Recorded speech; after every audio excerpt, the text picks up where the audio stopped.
Hi, good morning. I'm back. Bihira ako gumawa ng ng video kasi marami kaming trabaho ngayon sa sa kumpanya. Kaya late na rin ako nakakauwi. So, today is Saturday. Time check 8 o'clock in the morning. Si Mrs. nagbe-bake na, may mga order siya para sa sa mga bake or maybe. So, maybe yung bisa. This morning, pakita ko sa inyo yung mga kamatis ko. Ilang araw talagang mainit ang araw. Grabe. Ang init. Ngayon lang, kagabi lang nag-start medyo umuulan-ulan hanggang 6 o'clock. Kala ko nga hindi titigil pero tumigil kaya nakapagsampay na ako ng mga damit namin. Ayan. Kita niyo ba yung mga damit namin? Saan ba? Hindi makita. Yan. Naglabas si Mrs. kagabi. So, ako nagsampay. So, today, share ko sa inyo yung mga kamatis namin. Ayan. Diba? Actually, nakakuha na kami ng medyo marami-raming kamatis na nakuha namin. Ito yung nauna. So, nakuha na namin isang bungkol dyan. Tapos, ayan, meron naman pong mga bungang iba. Yan. Yan. So, yan, ang palaya yan. Ang palaya yan nasa sa likod.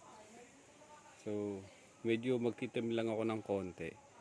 Kasi, yung iba bumabagsak. Ayusin ko yung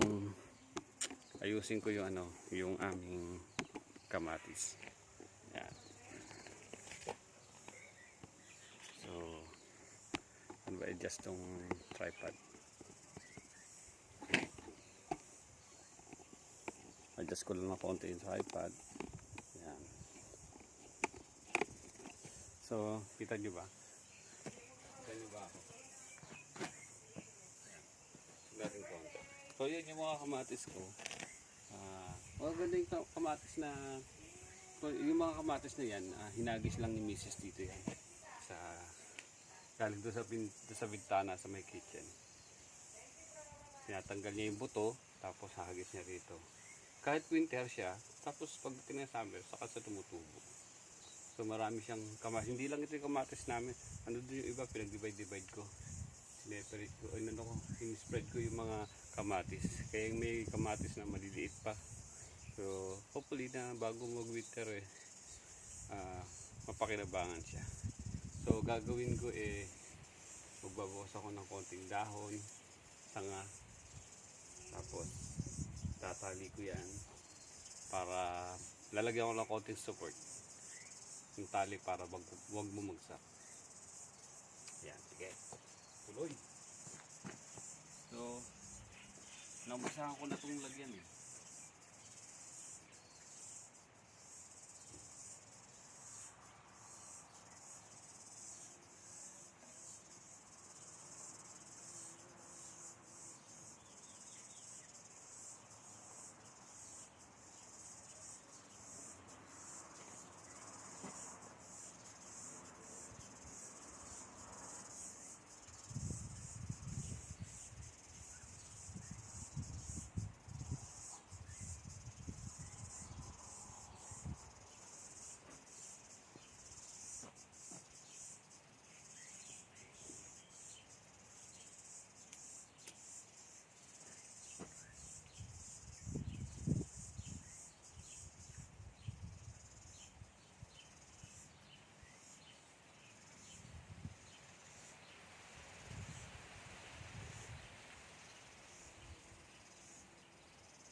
Kasi minsan malakas ang hangin dito. Hindi lang malakas, hindi lang minsan ako di malakas. Talagang malalakas yung hangin kasi itong lugar namin mataas-taas itong lugar na to eh.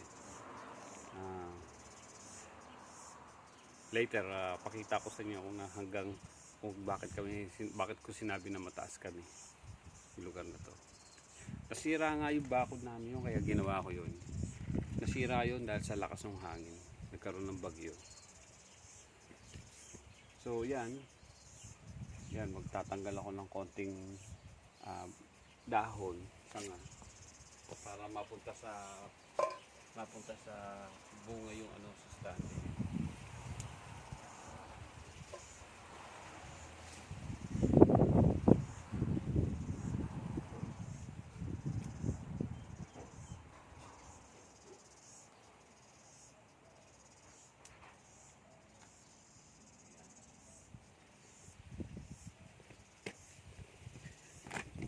Itong mga nauna na to, yan yung mga nauna. Kaya sila may mga bunga na. Yan, yung mga bunga na sila. So ito yung mga huli kong naitanim. Tumubo na lang din. Ayan. Kita niyan. Kita niyan. Kasama ng mga rose ko. Yan, hilera. Mga rose. Hinilera. Yan, hilera sila dyan. No? Yan, nakahilera sila. Yan. Maliliit pa sila pero malapit na.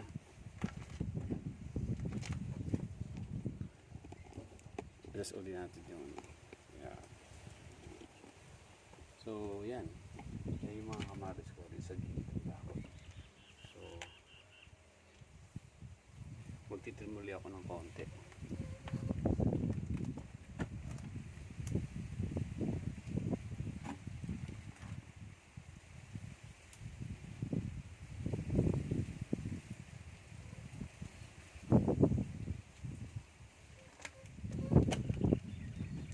Tapos, meron pang iba rito na tinanim ko naman. Yan. Tan tayo.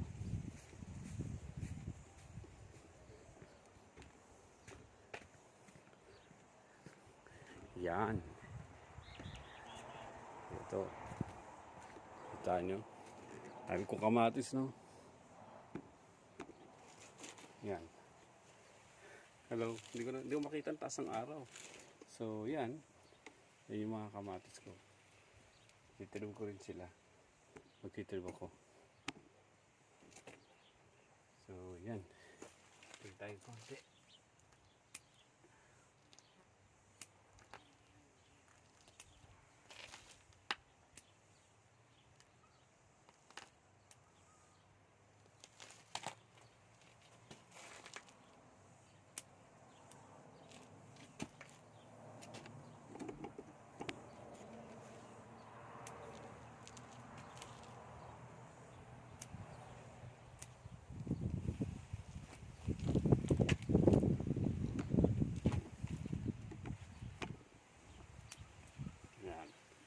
So, yan yung mga kamatis ko. Meron pa doon dalawa eh.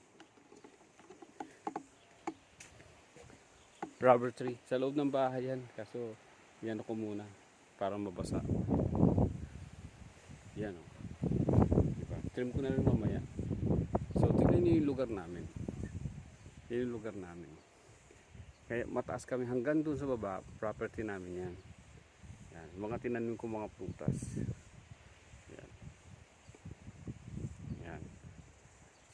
Nasa mataas kami kaya pag may bagyo, malakas ang hangin, talagang sapol kami. Kaya itong bakod na to, nasira ito last year, December ko siya ginawa.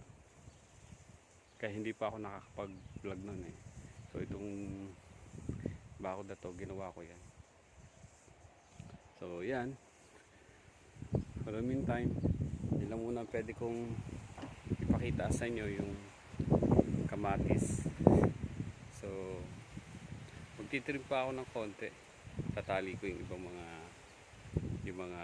mga dahon, mga sanga para wag mabali. So, magandang umaga ulit sa inyo. Salamat sa panonood. Thank you. Bye-bye. God bless.